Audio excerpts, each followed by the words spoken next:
வணக்கம் நண்பர்களே, இது இந்தியன் பாலிட்டி தமிழில் பகுதி 17 ஹிஸ்டாரிக்கல் பேக்ரவுண்ட் 16வது பகுதி பார்க்குறோம். இது கிரவுண்ட் ரூல் பற்றி பேசிட்டு வரோம். இப்போ மாண்டோகு செம்ஃபோர் ரீஃபார்ம் 3வது பகுதி. சரிங்களா? சரி, இப்போ நம்ம இதில் என்ன பார்க்க போகிறோம்? ஆக்சுவலாக செப்பரேட் சப்ஜெக்ட் பார்த்தாச்சு. அடுத்து சென்ட்ரல் லெஜிஸ்லேட்டிவ் கவுன்சில் இப்போ பார்க்க போகிறோம். ஓகேங்களா? இப்போ என்ன பார்க்க போகிறோம்? சென்ட்ரல் லெஜிஸ்லேட்டிவ் கவுன்சில் பார்க்க போகிறோம். ஸோ சென்ட்ரல் லெஜிஸ்லேட்டிவ் கவுன்சில் அப்படின்னா மத்திய சட்டமன்றம் அப்படின்னு சொல்லலாம். சரிங்களா? மத்திய சட்டமன்றத்தில் என்ன, அந்த மத்திய சட்டசபையில் பார்த்தீங்கன்னா 2 வகையான இருசபை சட்டமன்றமாக இருந்தது. அதை பைகேமரல் லெஜிஸ்லேட்டர் அப்படின்னு சொல்கிறாங்க, இருசபை சட்டமன்றம் அப்படின்னு சொல்லுவாங்க. ஸோ இருசபை அப்படின்னா மேல் சபை, கீழ் சபை. இப்போ இருக்கக்கூடிய ராஜ்யசபா லோக்சபா இருக்குது இல்லைங்களா, அது பிரிமிட்டிவ் ஃபார்ம் தான் upper house, lower house. Upper ஹவுஸை பார்த்தீங்கன்னா கவுன்சில் ஆஃப் ஸ்டேட்னு சொல்லுவோம். லெஜிஸ்லேட்டிவ் அசம்பிளியை கீழ் சபைன்னு சொல்லுவோம். லெஜிஸ்லேட்டிவ் அசம்பிளி அப்படின்னா நம்ம ஸ்டேட் கவர்மெண்ட், அதாவது லோக்சபா மாதிரி. ஸோ நம்ம இதுதான் பார்க்குறோம். இப்போ அடுத்தது சென்ட்ரல் லெஜிஸ்லேட்டிவ் கவுன்சில் எப்போவுமே அவங்க இருசபையாக பிரித்தாங்க. இருசபை சட்டமன்றம், அதாவது லோக்சபா ராஜ்யசபான்னு சொல்கிறோம் இல்லைங்களா, அதை பேஸ் பண்ணி அதாவது அதோட பிரிமிட்டிவ் ஃபார்ம்னு இதை சொல்லலாம். சரிங்களா? சரி, இப்போ நம்ம லெஜிஸ்லேட்டிவ் அசம்பிளியை பற்றி பார்க்குறோம். இந்த லெஜிஸ்லேட்டிவ் அசம்பிளியை பொறுத்த வரைக்கும் என்ன இருக்கும்னா, first house was central legislation. ஓகேங்களா? இதுதான் முதல் ஹவுஸ் அப்படின்னா சட்டமன்றம். இதில் மொத்தம் 145 மெம்பர்ஸ் இருப்பாங்க. அதில் 104 பேர் எப்படி எலெக்ட் பண்ணுவாங்க? ஓட்டு மூலமே எலெக்ட் பண்ணுவாங்க. 41 பேர் நாமினேட் பண்ணுவாங்க. நாமினேட் அப்படின்னா என்னன்னு தெரிஞ்சுக்க. முதல்ல நாமினேட் பண்ணுவாங்க முன்மொழிதல் மூலமாக. இப்போ கூட அந்த விஷயம் இருக்குது. இந்த நம்மளுடைய சச்சின் டெண்டுல்கரை செலக்ட் பண்ணது கௌரவ போஸ்டா மாதிரி, அந்த மாதிரி முன்மொழிதல் மூலமாக 41 பேரும், மீதி எலெக்ட் பண்ணுறது மூலியமாக 104 பேரும் செலக்ட் பண்ணுறாங்க. அவங்க தான் மினிஸ்டர்ஸ். இந்த டேர்ம் பார்த்திங்கன்னா 3 வருஷத்துக்கு. இந்த அசம்பிளி எத்தனை வருஷத்துக்கு காலம் இருக்கும்? 3 வருஷம். ஒரு தடவை எலெக்ட் பண்ணாங்க, 145 பேர் எலெக்ட் பண்ணிட்டாங்கன்னா அவங்க 3 வருஷத்துக்கு அந்த ஆட்சியில் இருப்பாங்க. அந்த 3 வருஷம் முடிஞ்ச பிறகு இது ஒவ்வொரு மாகாணத்துக்குமே 4வது வருஷம் திரும்ப என்ன பண்ணுவாங்க? எலெக்ஷன் வச்சு புது அமைச்சரவையை தேர்ந்தெடுப்பாங்க. லெஜிஸ்லேட்டர் அப்படின்னா அமைச்சரவை அப்படின்னு சொல்லலாம். புரியுதுங்களா? சரி, இப்போ இது central legislative can be called primitive model of Lok Sabha. இப்போ லோக்சபா இருக்கு இல்லைங்களா, அதனுடைய பிரிமிட்டிவ் மாடல் தான் என்னது? லெஜிஸ்லேட்டிவ் அசம்பிளியில் பற்றி பேசுகிறோம். ஓகேங்களா? லோக்சபா இப்போ இருக்க லோக்சபா மாதிரி அப்போ லெஜிஸ்லேட்டிவ் அசம்பிளி. அடுத்தது பார்த்தீங்கன்னா கவுன்சில் ஆஃப் ஸ்டேட் பார்ப்போம். இந்த கவுன்சில் ஆஃப் ஸ்டேட் பார்த்தீங்கன்னா, கவுன்சில் ஆஃப் ஸ்டேட் அது பார்த்தீங்கன்னா ராஜ்யசபா மாதிரி. மொத்தம் இதில் 60 பேர் இருப்பாங்க. 33 பேர் எலெக்ட் பண்ணுறது, 27 பேர் நாமினேட் மூலமா செலக்ட் பண்ணுறாங்க. இதனுடைய காலம் பார்த்தீங்கன்னா 5 ஆண்டுகள். 5 ஆண்டுகளுக்கு ஒரு மாதிரி தேர்ந்தெடுக்கப்படக்கூடிய ஒரு கவுன்சில் ஆஃப் ஸ்டேட்டை கிரியேட் பண்ணுறாங்க. சரிங்களா? ஸோ இது பார்த்தீங்கன்னா இதுதான் பிரிமிட்டிவ். இது மாடல் ஆஃப் டுடே ராஜ்யசபா. இன்றைய ராஜ்யசபையோட பிரிமிட்டிவ் மாடல். பிரிமிட்டிவ் மாடல் அப்படின்னா என்ன அர்த்தம்னா, முன்னாடி நம்ம முதல்ல இதை பேஸ் பண்ணி தான் நம்ம என்ன செஞ்சாங்க, இப்போ ராஜ்யசபா அப்படிங்கிற ஒரு கான்செப்ட் கொண்டு அதை நாம் ஃபாலோ பண்ணிட்டு வரோம். சரிங்களா? ஸோ ஃபர்ஸ்ட் அடுத்து லெஜிஸ்லேட்டிவ். இப்போ ஆக்சுவலாக லெஜிஸ்லேட்டிவ் பற்றி பேசிட்டு வரோம். லெஜிஸ்லேட்டிவ் சென்ட்ரல் லெஜிஸ்லேட்டிவ் கவுன்சில் பற்றி டீட்டெயிலாக நம்ம பார்க்க போகிறோம். Actually, the censure of the central legislature was 3 years. The seat were distributed among the provinces not upon the basis of population but upon the basis of the importance of the eyes of the government. On the basis of communities, property was one of the main basis determined in Francis. Actually, vote வாக்குரிமை நான் சொன்னேன். Vote போடுறதுக்கான ஒரு பேசிக்காக எல்லாரும் vote போட முடியாது. பேசிக்காக சில தகுதிகள் சொல்கிறாங்க. அது என்னன்னா, அரசின் படி சமுதாயங்கள் கம்யூனிட்டி பேஸாக இருக்கணும். அடுத்தது பார்த்தீங்கன்னா அதாவது அடிப்படை 3000 ரூபாய்க்கு சொத்து மதிப்பு அவங்ககிட்ட இருக்கணும்.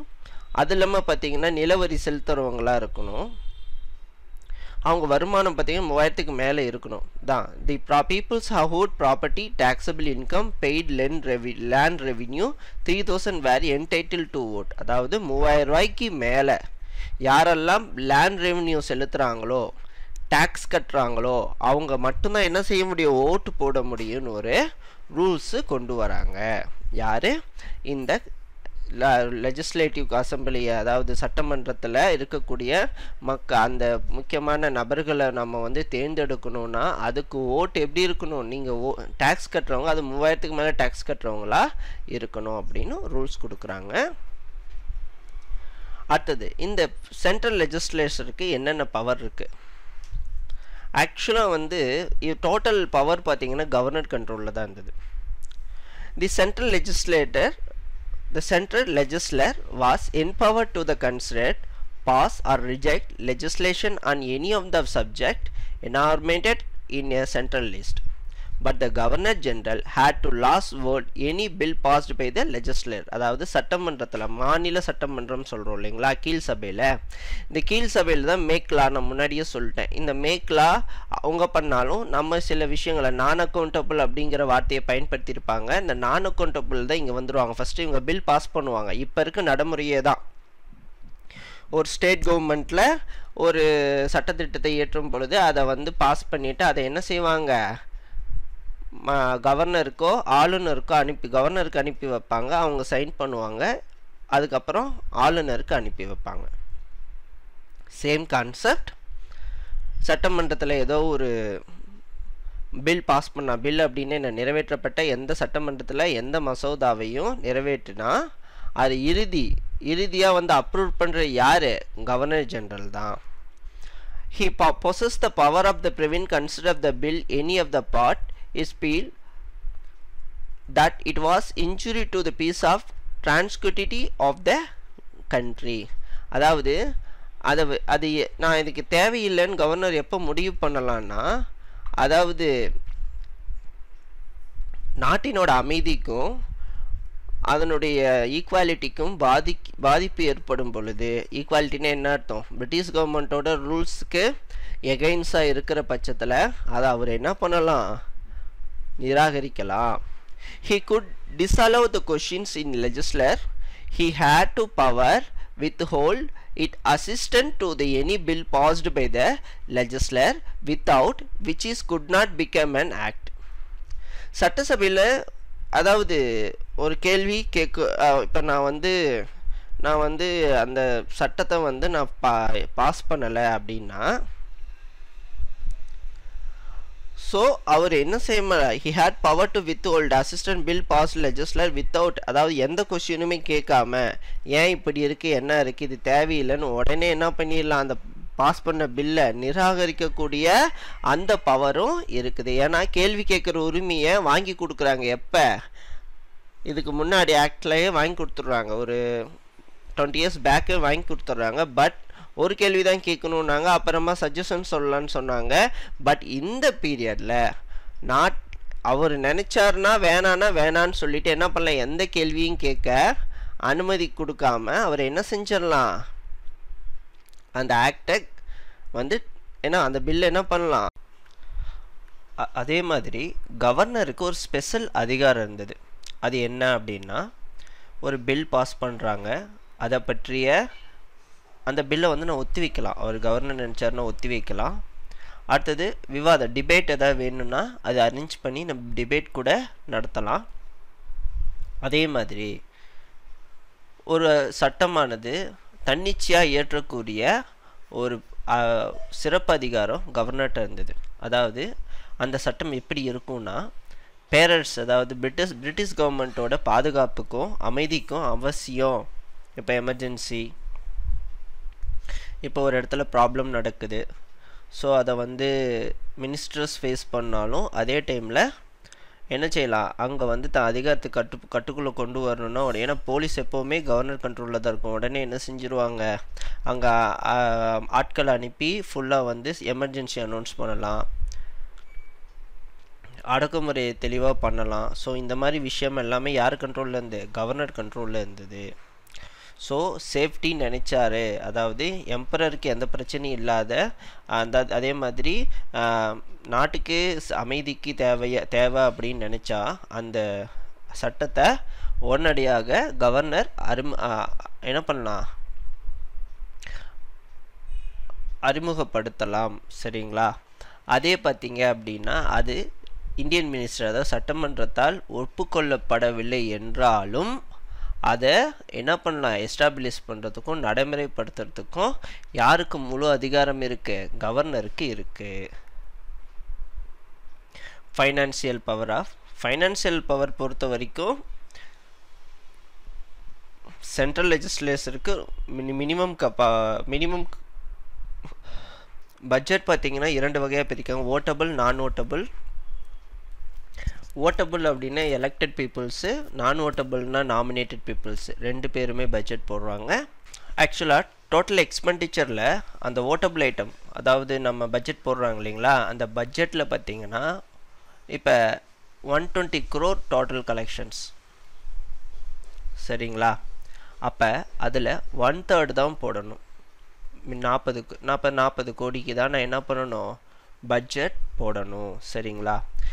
ஏன்னா டோட்டல் கலெக்ஷன் எவ்வளவு, அது டோட்டல் எக்ஸ்பெண்டிச்சர் இவ்வளோ அப்படின்னு சொல்லி இயர்லி வந்து பிரிட்டிஷ் கவர்மெண்ட்டால் நிர்ணயிக்கப்படும்.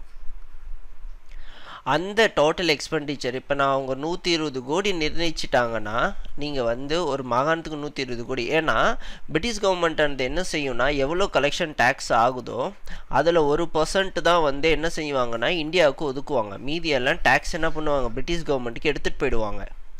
ஸோ அவங்க வந்து ஒரு அமௌண்ட் ஒதுக்குவாங்க, அதில் வந்து 1/3 தான் நீங்கள் என்ன செஞ்சுக்கணும்? உங்களுடைய பட்ஜெட்டை காட்டிக்கணும். அதை தான் இங்கே கொடுத்துருக்காங்க. அடுத்தது இந்த கவர்னருக்கு வந்து ஒரு ஸ்பெஷல் பவர் இருக்குது. அது என்ன? சிம்பிள், எமர்ஜென்சி அனௌன்ஸ் பண்ணுறது. ஏன் சார் எமர்ஜென்சி அனௌன்ஸ் பண்ணுறதுன்னு உங்களுக்கு புரியறதுக்காக சொன்னேன். ஏன் எமர்ஜென்சி பற்றி பேசுகிறேன் அப்படின்னா, ஒரு சட்டமன்றத்தால் சில சட்டங்கள் வந்து இப்போ எம்பரர்லேருந்து சில சட்டங்கள் வரும், இதை வந்து நடைமுறைப்படுத்துங்க ஃபஸ்ட்டு. ரெண்டாவது, இந்த இந்தியன் மினிஸ்டர்ஸால் அந்த பர்டிகுலர் ஏரியாவில் என்ன செய்ய முடியல, அந்த கலவரத்தை கண்ட்ரோல் பண்ண முடியல. அப்படிங்கும்போது அந்த இடத்துல சட்டத்தை எடுத்துக்கூடிய அதிகாரம் யாருக்கு இருக்குது? கவர்னருக்கு இருக்குது. ஸோ அதே மாதிரி இந்த பட்ஜெட் போட்டு கொடுக்குறாங்க இல்லைங்களா, இந்த பட்ஜெட்டுக்கு தேவையான அமௌண்ட்டை ஃபுல்லாக ஒதுக்கணும்னு அவசியம் கிடையாது. அவங்க என்ன பண்ணலாம்? நிறுத்தி வச்சுக்கலாம். எசென்சியலுக்கு மட்டும் நான் பணம் கொடுக்கலாம். இந்த மாதிரி அவங்க ஒப்பீனியன், கவர்னரோட ஒப்பீனியனில் எது வேணால் செய்யலாம். சரிங்களா?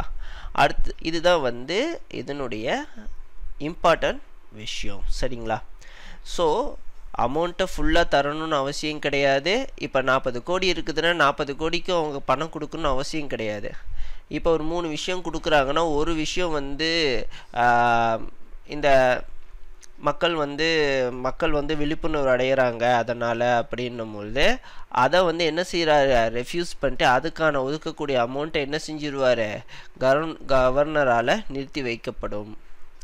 ஸோ இந்த மாதிரி அதே மாதிரி அமௌண்ட்டை கம்மியாக கொடுக்கலாம், இவ்வளோ தான் கொடுப்பேன் அப்படின்னு சொல்லலாம். இந்த மாதிரி எல்லா ரெஸ்பான்சிபிலிட்டியும் யாருக்கு இருந்தது? ஃபைனான்சியலாக கவர்னருக்கு இருந்துச்சு. அடுத்தது வந்து எக்ஸிக்யூட்டிவ் கவுன்சில் பொறுத்த வரைக்கும் இந்தியன்ஸ் அப்பாயின்மெண்ட் பண்ணும். எக்ஸிக்யூட்டிவ் கவுன்சிலில் எத்தனை இந்தியன்ஸ் அப்பாயின்மெண்ட் பண்ணுவீங்க அப்படின்னா 3/4, அதாவது 6 பார்ட்டில் பாதி வந்து இந்தியன்ஸ் இருக்கணும் அப்படின்னு ஒரு ரூல் கொடுக்குறாங்க. ஸோ இதோட இந்த வீடியோ முடியுது. இப்போ தான் வந்து யூனியன் பப்ளிக் சர்வீஸ் கமிஷனை அப்போ என்ன பண்ணுறாங்க? எஸ்டாப்ளிஷ் பண்ணுறாங்க. இந்த ஆக்ட் மூலியமாக தான். இதை பற்றி டீட்டெயில் அடுத்த வீடியோவோட பார்ப்போம். நன்றி, வணக்கம்.